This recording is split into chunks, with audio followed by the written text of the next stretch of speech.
Thanks. How's the volume? Can you hear back there? Good? Okay. Great. It's kind of a challenge going from the business meeting to changing my energy, we'll say. How's that for this? It's a little different, yeah. So it is, at 32 years in practice, I cannot believe it. I don't even know where time has gone, you know? I don't feel like it's been 32 years. And, you know, this organization continues to feed me and inspire me to learn more about my patients and to learn more about what I'm doing with my patients. I've never been by the books guy. So I went through the IVUS acupuncture course and learned about all the points, all the indications, and then I said, this just doesn't work for me. When I went to Steve Marsden's lecture on active point acupuncture, which he talks about all the time now, I thought, oh my God, this is what I do. I'd never been able to put a name to it, but it is what I do. I let my patients guide me because I depend on physical exam of my patients so much and feeling points and knowing where things aren't working right in the body. And that really is what's inspired me to learn more about what exactly am I doing in my patients. I treat my patients and I see them get better, and I wonder what's happening. And so that's the origin of my talk today. So we'll see where it goes. So this is Tiger. This was a patient that I saw, this is from a couple of years ago. On a Friday morning, I received a frantic phone call from this client who I had known for many years. And they, husband and wife, were school teachers, and he was going to be away for the weekend until Sunday night. And this is a 16-year-old kitty at the time with hyperthyroidism and severe renal disease. This cat was receiving occasional acupuncture, daily fluids, was on methimazole, homemade diet, and we'd kept this cat vibrant and healthy for several years before this. This morning, on this day, she said, I think my cat's dying. He stopped eating. I really want my husband to be able to see him for a last time. We've all been faced with this client. So I asked her to come in, and I really didn't know if I was going to be able to help this kitty. However, this cat was in a weakened state, but not this weakened state. So one of those classic acupuncture points that I had learned about Shangen, I decided, what the heck, I've got nothing to lose with this kitty, so I'm going to do it. So I put this needle in, and Tiger laid down on the table, got very relaxed. Very relaxed. And as I'm standing there looking, this cat is non-responsive. It's gone from being weak to comatose. And as I examined, redid a physical exam, his heart rate was normal. His respirations were normal. His pulses for this cat were strong. So I'm at a loss. I don't really know what the heck is going on here. And this sweet school teacher says to me, what's going on? And of course I'm thinking inside, I don't know what the hell's going on, right? But I can't tell her that. So I think, I think what's happening is, think of it like a computer. We're rebooting the system here. I don't know where that came from, but that's what came out of my mouth. We're rebooting the system. So this cat continued to be non-responsive, but absolutely stable. So I told her, I said, if you don't mind, I'm going to take Tiger into the hospital, put him on IV fluids, keep him warm, and we're going to see what happens, because I had no idea what else to do. I certainly was not going to stick another acupuncture needle in this cat. So we took this kitty into the hospital. 6 hours later, yes, took the needle out. Okay. 6 hours later, this kitty starts to come around. I'm checking this between every appointment. I'm going back, looking at this cat, no change, no change. My staff's like, what's going on? I'm like, I don't know. 6 hours later, this kitty starts moving around. Over the following 2 hours, finally, he started to stand up, move around. So I called her and I said, I'm really not sure where this is going, but I think you can come and get him, and we'll just see how things go overnight. I admit, I was praying. So Saturday morning I was working, and right away, 8 o'clock, phone call. This client's on the phone. Receptionist comes back, tells me, and I'm like, oh, I don't know that I want to hear this. I get on the phone, and she said, what did you do to my cat? He is acting like he hasn't acted for 6 or 7 years. He's running around the house. I can't feed him enough. He's jumping up on the furniture. It's like he has a new lease on life. He lived another 1.5 years after this. So these are the patients that inspire me to figure out what the heck is going on. Because, we can look in a textbook and look at the points and say, well, this point does this. I've never been one to really, how do I say it diplomatically, trust that what someone else says is necessarily the truth. I think it's important that we all have our own truths and are open to realizing that nothing is ever absolutely true. So I began my interest in complementary medicine in the 90s, as Carol said. And why did it start? Because I kept seeing the same things over and over in my patients. By that point I was practicing about 10 years, and I'd treat one problem and it would be better. And then a week, a month, 6 months, a year, there'd be another problem. And I'd treat that problem, and that was like this treadmill with my patients. I treated my patients like I was taught in veterinary school. But it just wasn't working for me anymore. So at the time, I was getting more and more frustrated, feeling like I wasn't necessarily serving my patients. And I saw that there was a weekend acupuncture course by Alan Schoen. And I went. And it was an introductory course, but immediately I was grabbed by it. Immediately it interested me. And the first thing I did with that is took that information that I got and brought it back for my patients that had back problems. Seemed like the logical thing to do. Start with back. He told us that. And it was those patients who weren't responding to traditional therapy, and they weren't going for surgery. They were basically treading water and not getting better. So I stuck needles in, and they started getting better. And I didn't know what the hell I was doing, really, after a weekend of learning about acupuncture. So that grew over the next year or two, and then I decided to go and attend the IVUS course, which of course changed my life.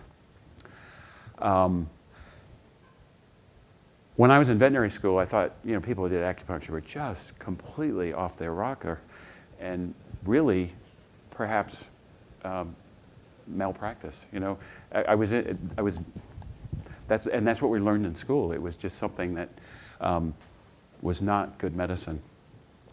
Anyway, so I'm going to give a little history of acupuncture, because when I started to try and learn about acupuncture initially, to try to get a handle on what exactly it was doing, this is the information that we as a medical community thought initially that it all had to do with endorphin release, and that really acupuncture was maybe useful for pain.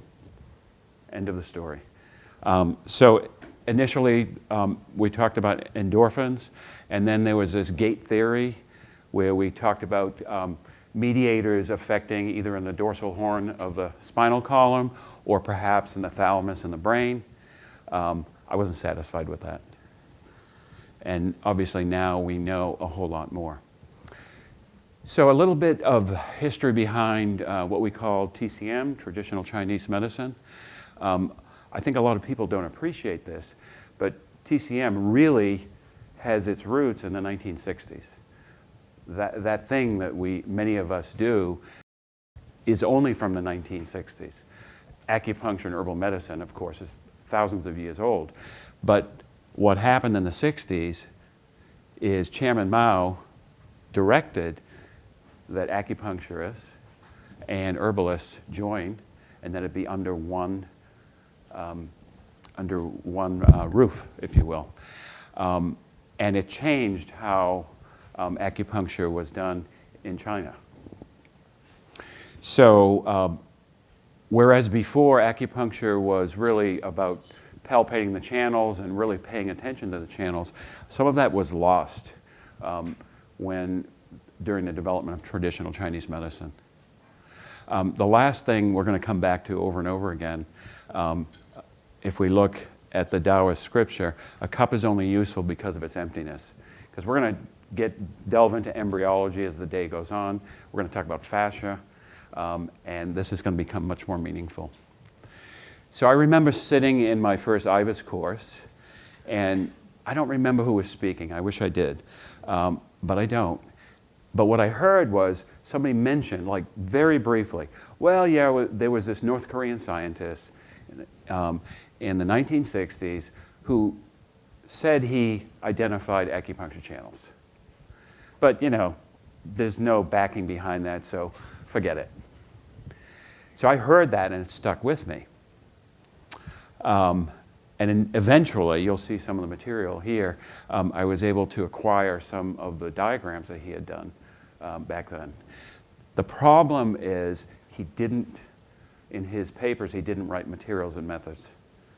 So nobody could reproduce his work. So it just went by the wayside. So he developed this North Korean scientist, Bong-han Kim, developed what he called the Bong-han theory, which we're going to talk some about. So these are his diagrams from his papers. And this is his diagram of an acupuncture point, along with what he called Bong-on channels. Just another way of looking at it. And he believed that the individual channels coalesce to form bigger, what he called ducts. So he described a system of interconnected ducts and nodes throughout the body that were on the surfaces of the body, inside blood vessels and lymphatic vessels. And nobody was able to reproduce his work until this gentleman, which I'll show a picture of, Kwang Sup-Tso, who is actually a South Korean investigator, started doing some different staining techniques. I had the great pleasure of meeting him about 5 years ago. And we've been in communication off and on since. So his work, really, his brilliance was figuring out how to reproduce Bong-han Kim's work, which he did. So initially, when he started doing research, his goal was to figure out how acupuncture worked. And then he decided, you know what, it'd probably be a good place to start and figure out what are acupuncture points, what are acupuncture channels. So that's when he shifted his emphasis. And initially, he came up with frustration, but he then collaborated with some other researchers and was able to identify similar structures that Bong-han Kim had. So I'm not going to go into great detail about these, but I just want you to know this information is out there, and I can provide you with his contact if anyone is interested. So these are, again, he renamed these primo vessels, primo vessel system, PVS, PV. He just called them something else, but he's talking about the same stuff that Kim Bong-han had. And there's some electron microscopy of what he is. Now, I'm not a researcher and I'm not a histologist. So when I saw this material, I thought, well, maybe they're just other vessels, you know. So are they just lymphatics? Are they vessels? And histologically, they're not the same. So he has identified these unique structures. And the problem is, unless they're stained, it's almost next to impossible to see them when you do a post-mortem or when you're doing surgery. They're literally invisible. So more of the same. Okay. Keep going. So he described this system similarly to Kim Bong-han that he saw on organ surfaces within blood vessels, associated with nerves, within organs. And he believed that all of these systems communicated. This is what he called a primovascular node. And this is, I don't know why he did this, but Bong-han, Dr. Bong-han capsule. So this is his work, but he used the terminology that was previously used. So again, he described all of these different places in the body where these structures exist.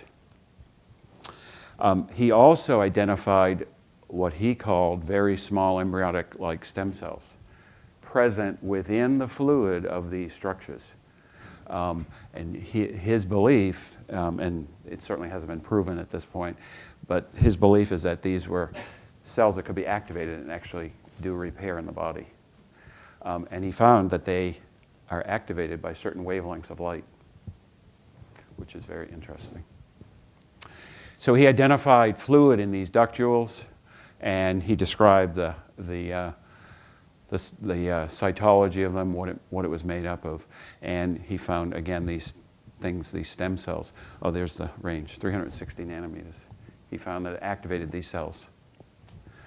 So when I was in communication with him, when we had back and forth conversation, I mean, I thought that was very cool, but it didn't really answer my questions about, so maybe they are real structures. To this day, I don't know if that is actually part of the acupuncture system or not.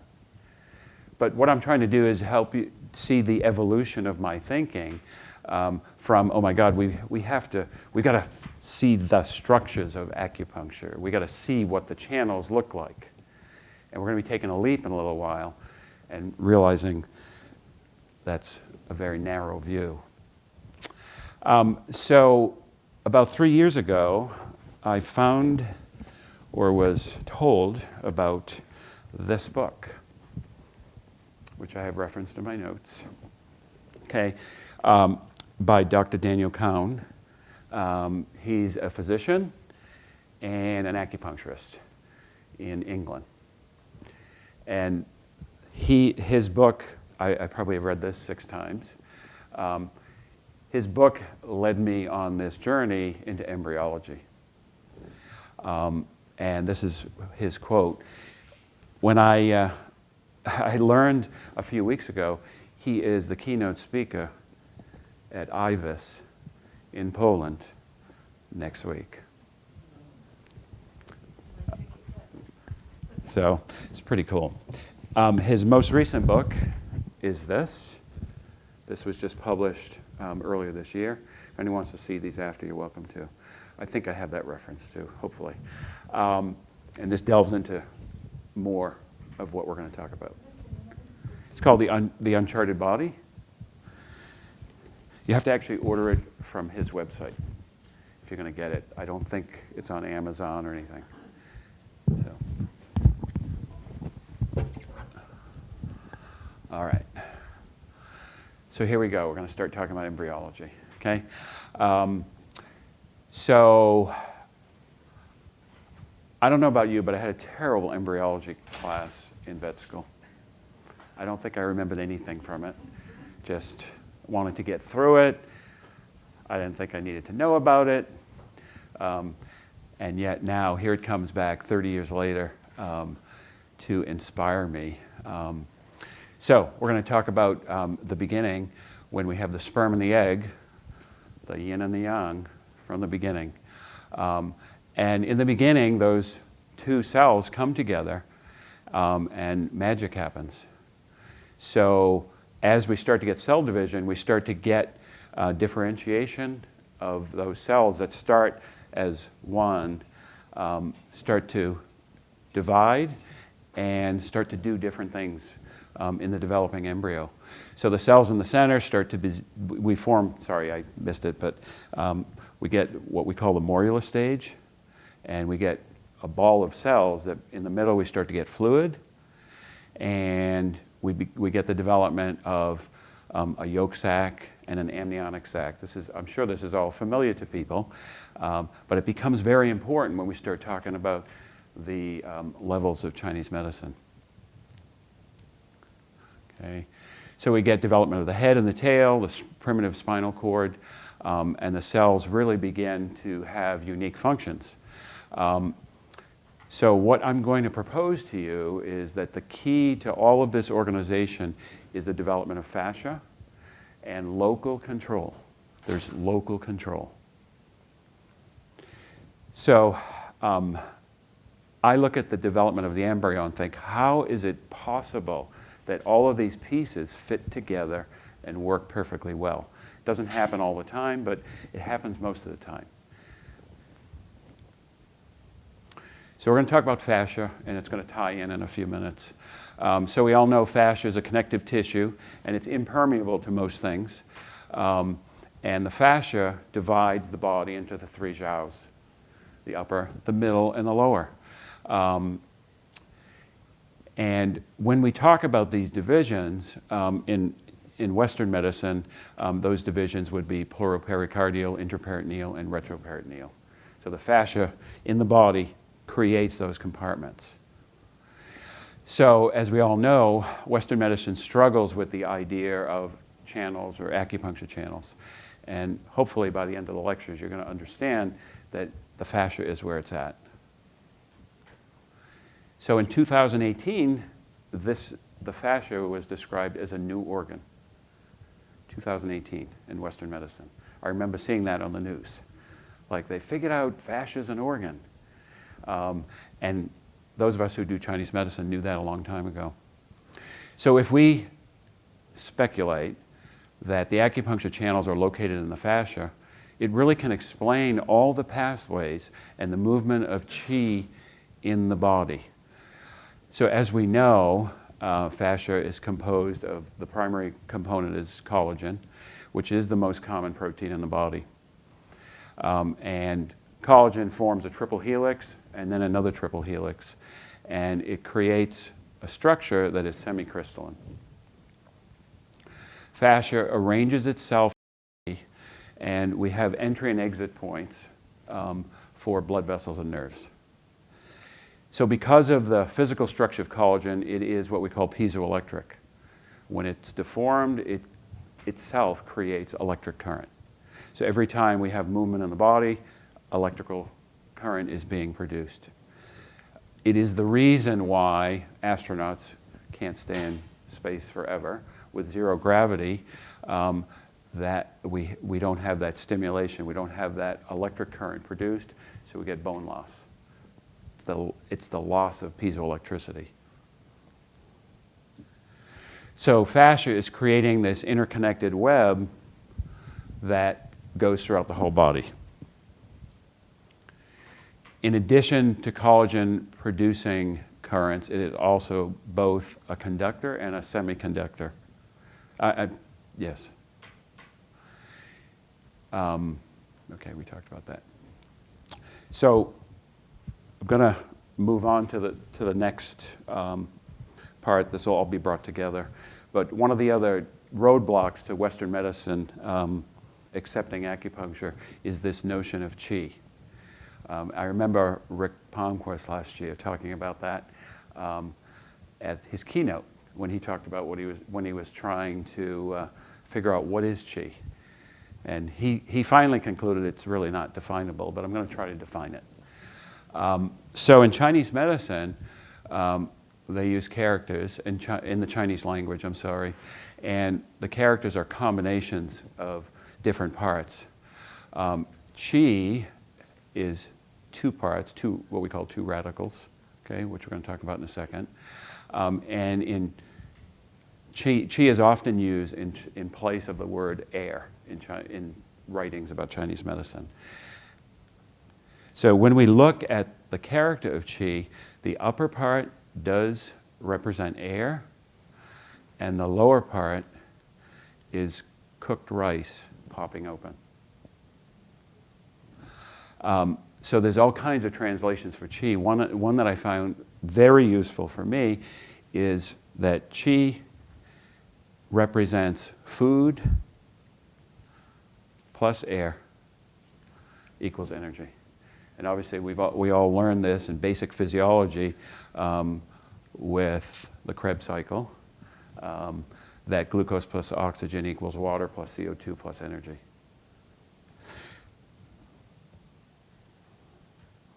So what is qi? It is difficult to characterize in our language, but I'm going to call qi biological electricity. That's what we're going to look at it. So both in Chinese medicine and Western medicine, the energies of each organ work together for a common purpose. That is the definition of organ. And each organ is uniquely encapsulated by its own fascia. And the cells within each organism have a shared purpose, as we know. So each organ has its own metabolism, its own qi, and the qi of that organ determines how it functions. So one of the analogies that Dr. Cowan put in his book, and I thought was very useful, is the difference between a jet engine and a power station. So I borrowed his idea. And a jet engine produces a tremendous amount of heat as the engine runs, but that heat is not useful. It's dissipated, it goes out into the atmosphere. Whereas a power station creates a tremendous amount of heat, and that heat is used to produce electricity. It's channeled and it's focused. And that energy that's produced goes off through the power lines and goes to all of its uses. This is my 14-year-old kitty using her qi.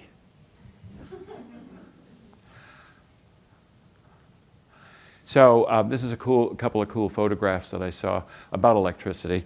As you can see, we have the high power intensity lines here, and these are light bulbs that were placed underneath. And the reason that they're all being lit is because there's electricity in the air. So when we think about electricity, we can't see that either. We sure as heck can feel it. Again, I'm just using the analogy between electricity and the qi in our body. So what I'm going to propose to you or tell you is that early in embryogenesis, communication is cell-to-cell contact. That's how one cell communicates with another. We have development of many things in the embryo before there's blood vessels, before there's nerves. So how does that all work? How does it all work? So we start to get differentiation of cells, and we get 3 layers. And again, this is basic embryology that we all know, but it's going to become very important as we look at the different levels in Chinese medicine. So obviously the outer layer forms the ectoderm, the inner layer the endoderm, and the middle layer the mesoderm. So local control. So these beautiful children are brought together by the rose, and the rose to me represents local control. We're going to talk about what that means here. So what guides development? What guides development? It's not blood vessels. It's not messages from nerves. Again, we get development before we get those things in the body. So what exactly is directing the cells? So has anyone had embryology information that talked about this kind of concept? Right. So this Harvard researcher in 2001 published a paper about explaining acupuncture, and it again directly ties into embryology. He called his theory the growth control of acupuncture. And in the body, there are what we call nodes that guide growth. They are points in the embryo that tell the cells around it what to do. Way back in 1930, Hans Spemann discovered some of this information. He was able to take these growth centers, these nodes that was described, and transplant them. He won a Nobel Prize way back in 1935 about this. This is stuff I never learned in embryology. So these organizing centers are they are what controls growth of the embryo, at least initially. So instead of all the cells in the developing embryo need to communicate, we have local control. And these organizing centers, these places that initially direct the development of the fetus, are the future acupuncture points. I really believe that. So local control occurs through these organizing centers through what are called morphogens. And morphogens are growth factors that are released from the cells, and they diffuse out and they direct other cells. The first, I thought it was a joke when I read about this, the first morphogen that was described was called Sonic the Hedgehog. And she discovered that these organizing centers released Sonic the Hedgehog, and they directed the growth around them. And the cells that were closer to this organizing center releasing morphogens became muscle, those further away, fat cells, and in between bone. So this happened throughout the embryo. So morphogens are not hormones, they work only by diffusion. So again, this is local control.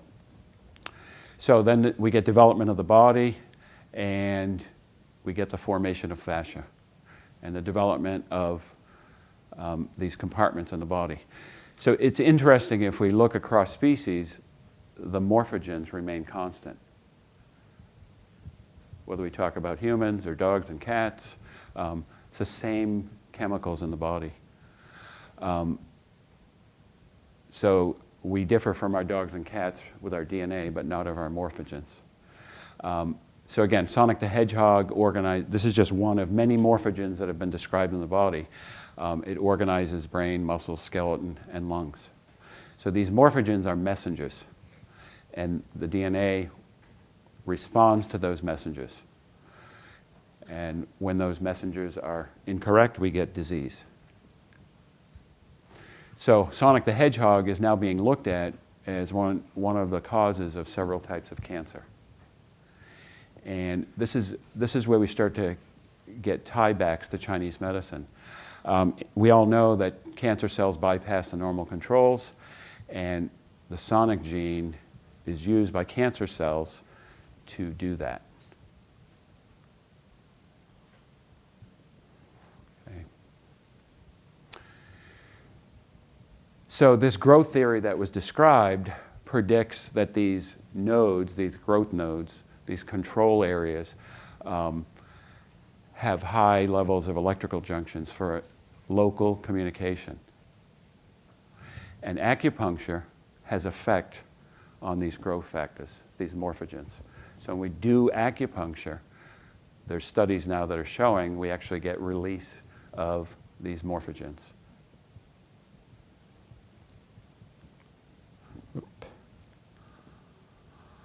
So this is where where I got most of the information here. Again, was from Dr. Daniel Cown's book, and we're going to move forward here. So if we think about acupuncture channels as a messaging system or control system, the channels are obviously conduits for qi. And the places where communication gets altered by physiology or disease is where we can make a difference with acupuncture. I heard Mona this morning talk about what does acupuncture do? It moves qi. It doesn't create qi, it moves qi. It doesn't add things, it regulates things. So there are certain places on the body which are more powerful than others, and those are what we know as the shu points. I'm not going to go into detail with those, but understand that these shu points are places in the body where there's anatomical change. These are places where the organizing centers are located. So on the main part of the body, obviously, these points run in channels that we know of, and they're all along fascial planes.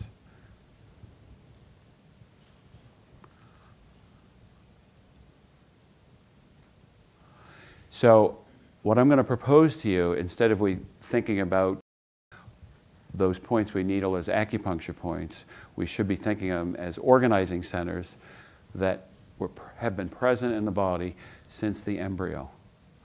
The Chinese word for acupoint, ji, translates to node or critical juncture. So acupuncture points are these embryological organizing centers, and the channels or the planes which connect them are affected by those points when we needle them. As we know, acupuncture points conduct electricity better than the skin around them, and that occurs partly because of the anatomical makeup, again, with collagen. Electricity is found at every stage of development in every organism that's been studied. So the electrical currents that are formed are tiny, but now with sophisticated measuring, they're able to be detected. So again, we're going to go back to the concept of qi as biological electricity. And qi is generated internally to organize in the fetus, and it moves in the body, and this is a key point, it moves in the body through pathways of least resistance. So there's a gradient of qi movement from qi at the highest concentrations moving out through the body to the extremities, and there's a gradient present. We're going to talk more about that. So in the East, we call them acupuncture points. In the West, they're organizing centers. In the East, we call them acupuncture channels. In the West, they are fascial planes. So why do acupuncture points exist? It would be pretty arrogant, of course, for us to think that they exist so we can treat our patients. Again, they exist because they have roots in the embryological development of that organism, that animal. And we are just blessed to be able to access them and affect health of our patients. So basically, the points are these organizing centers that allow us to change the qi that is present in those channels. So I look at my role with my patients really as a catalyst. I'm just beginning the healing process. I'm putting a little drop in the water so that the patient can heal him or herself. So we're trying to restore order to this system, to this animal that is no longer in order. So if we look back, I love reading some of the old Chinese philosophy, and the Tao is one of my favorites to look toward. And that's where, the saying that we've all heard, the one begets two, the two begets three, and the three begets to 10,000 things. Lao Tzu, he set out the foundation of Taoism in his lifetime, and really his work is really at the core of Chinese medicine. So back to conception and development. So we have the joining of the sperm and the egg, and the cell begins to divide. 1 becomes 2, there's 1 dimension, up and down. 2 becomes 4, and now there's 2 dimensions. And at the 8-cell stage, we have 3 dimensions. We now have up, down, left, right, front, and back. As we get continuing development, we get compaction of the cells, and we get the formation of a flat disc. And the disc is where the yin and the yang in the body meet.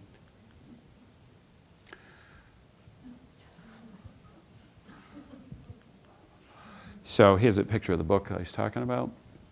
And this is Dr. Cowan's diagram, so I'm sorry if it's not very clear, but I tried to do this myself, and his was better. So we get the sperm and the egg coming together. We get development, where we have the formation of the yolk sac and the amnion. And the amnion encircles the yolk sac. So this is stuff we all learned about many years ago. And in the middle of the two, this becomes the mesoderm. So the yolk sac and the amniotic sac. The yolk sac, as we know, provides nourishment for the developing embryo, blood for the placenta.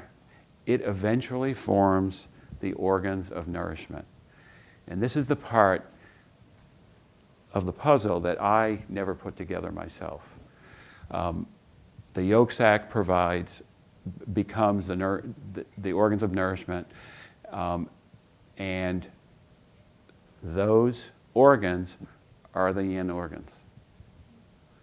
So all the yin organs have the same embryological roots. The amniotic sac is lined by cells, the ectoderm, and these cells, as I talked about, eventually they go around the yolk and they form the skin. They also form the brain and the spinal cord. So those are yang.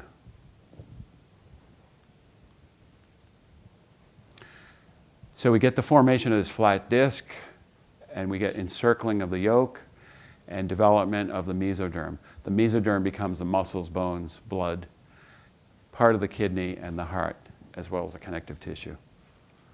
So the mesoderm is what the Chinese consider to be qi, or blood.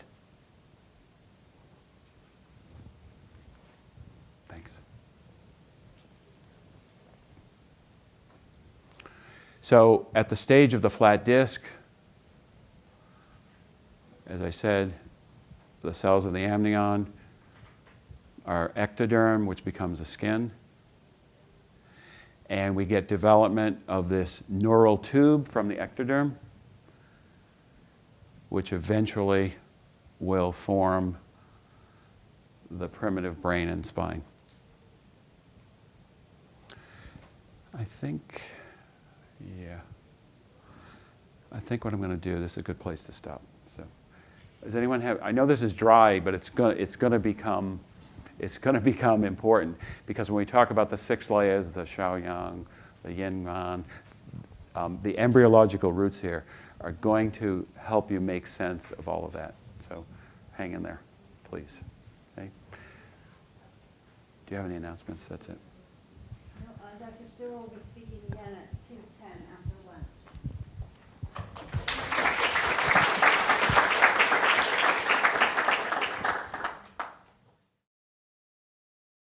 Finding your visibility in today's climate with website creation, hosting, SEO and social media management, telephone greetings and VoIP services, and online video production.